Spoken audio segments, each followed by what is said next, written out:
एक लड़की अपने स्कूल से घर की तरफ वापस आ रही होती है, तभी रास्ते में दो मनचले उसके साथ में छेड़छाड़ करने लगते हैं। उस पर इस तरह के कमेंट कसते हैं कि उस लड़की को बहुत ही ज़्यादा बुरा लगता है।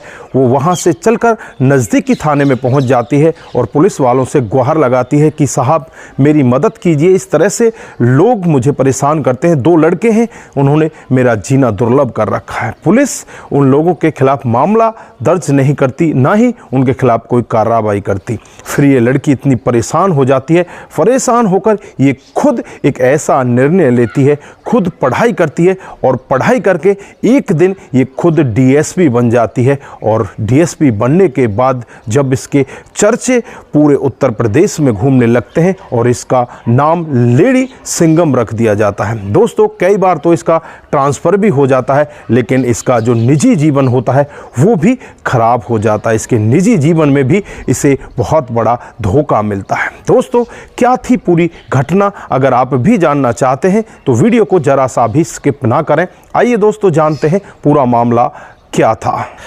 नमस्कार, जय हिंद। आप देख रहे हैं एपीएच न्यूज़ राहुल रावत के साथ। तो दोस्तों, आज की जो हकीकत की घटना आपको बताने जा रहा हूं, उत्तर प्रदेश में एक ज़िला पड़ता है उन्नाव। ये उन्नाव की ही हकीकत की घटना है। साल 2012 में पीपीएस का एग्ज़ाम होता है और एक लड़की, जिसके बारे में मैं आपको पहले बता चुका हूं, वही लड़की इस एग्ज़ाम में पास हो जाती है और पास होने के बाद इसको डीएसपी का पद मिलता है। दोस्तों, इसी तरह से अब ये डीएसपी के पद पर तैनात हो जाती हैं और तैनात होकर फिर ये धीरे धीरे अपने कामकाज को आगे बढ़ाती हैं। 22 जून 2017 का मामला होता है, जब डीएसपी, जिनका नाम श्रेष्ठा ठाकुर होता है, जो नाके पर खुद खड़ी होती हैं और वहाँ पर लोगों के चालान काटे जा रहे हैं जिन्होंने हेलमेट नहीं पहन रखा, जिनके पास पूरे डॉक्यूमेंट नहीं है। इसी तरह से यहाँ पर एक बीजेपी का कोई लीडर पहुँचता है और उस लीडर का भी यहाँ पर 200 रुपये का चालान काट दिया जाता है। इनकी आपस में झड़प होती है और झड़प भी इस तरह से आगे बढ़ जाती है, सोशल मीडिया पर पूरी तरह से वायरल हो जाता है।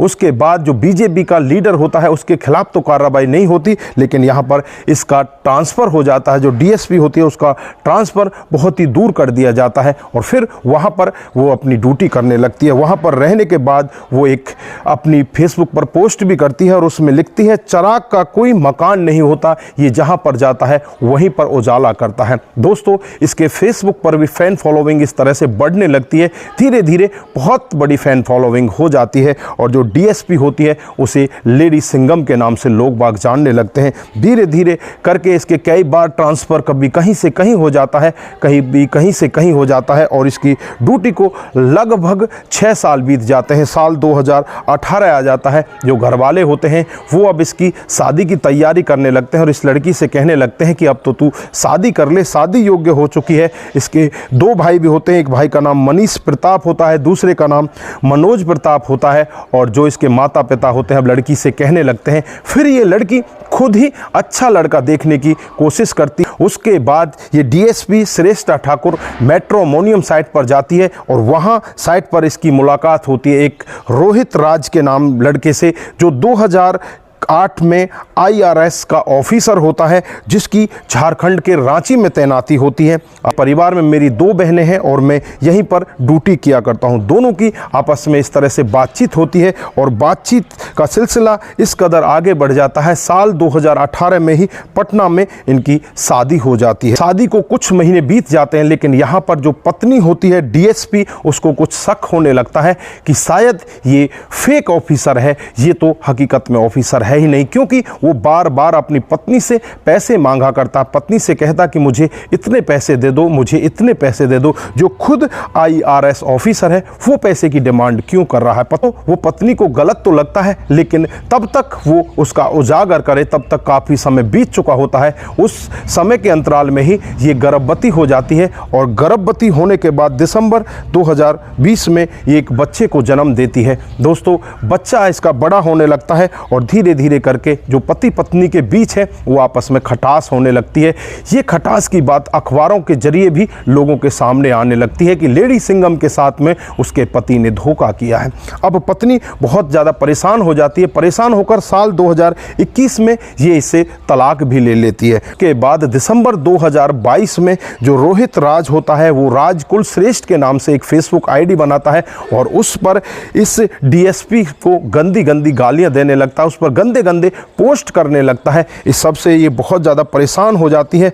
जैसे तैसे 2022 तो ख़त्म ही होने वाला होता है, 2023 निकल जाता है, लेकिन जैसे ही फरवरी 2024 का महीना आता है ये बहुत ही ज़्यादा परेशान हो जाती है और परेशान होकर कौशाम्बी थाने में पहुंच जाती है। जो इसका पति होता है जिससे इसका तलाक हो चुका होता है उसके खिलाफ मामला दर्ज करा देती है। वहाँ जो FIR संख्या होती है 0064/2024 IPS की धारा 323, 498A, 420, 467, 468, 471, 506, 67C के तहत इसके और इसके भाई और इसके पिता के खिलाफ मामला दर्ज कर लिया जाता है। उसके बाद जब पुलिस इस व्यक्ति के पास पहुंचती है तो इसे गिरफ्तार कर लिया जाता है। गिरफ्तार करके इसे जेल में बंद कर दिया जाता है। दोस्तों, अभी पुलिस का कहना है कि अभी जांच पड़ताल कर रही है।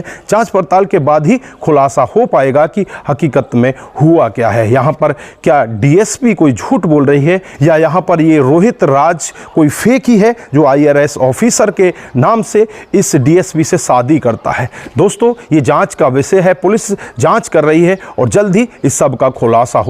पर सोचने वाली बात कि एक डीएसपी जो पुलिस की अधिकारी होती है वो भी ऐसे चंगुल में फंस सकती है, तो आम लोगों का क्या होगा। दोस्तों, यहाँ पर बहुत बड़ी बात सोचने वाली है कि पहले जो जमाना हुआ करता था जिसमें अरेंज मैरिज हुआ करती थी उसमें लगभग जो सगाई होती है उसको 6-6 महीने बीत जाया करते थे। साल साल भर सगाई को चलते चलते हो जाया करता था। आपस में जो घर वाले हैं पूरी जानकारी एक दूसरे की जुटाया करते थे, उसके बाद तब जाकर शादियां फिक्स हुआ करती थी। लेकिन आज तो चट मंगनी और पट ब्याह हो जाता है जिसमें इस तरह के मामले देखने को आते हैं। दोस्तों, इस डीएसपी के साथ में क्या हुआ और इस व्यक्ति ने ऐसा क्यों किया, यहाँ पर लोगों के बहुत सारे सवाल होते हैं। दोस्तों, आपके जहन में भी बहुत सारे सवाल उठ रहे होंगे कि एक डीएसपी किस तरह से एक ऐसे व्यक्ति के चंगुल में फंस जाती है जो ऑफिसर है ही नहीं। तो दोस्तों, आप क्या कहना चाहते हैं? आपकी जो भी राय है एक बार कमेंट बॉक्स में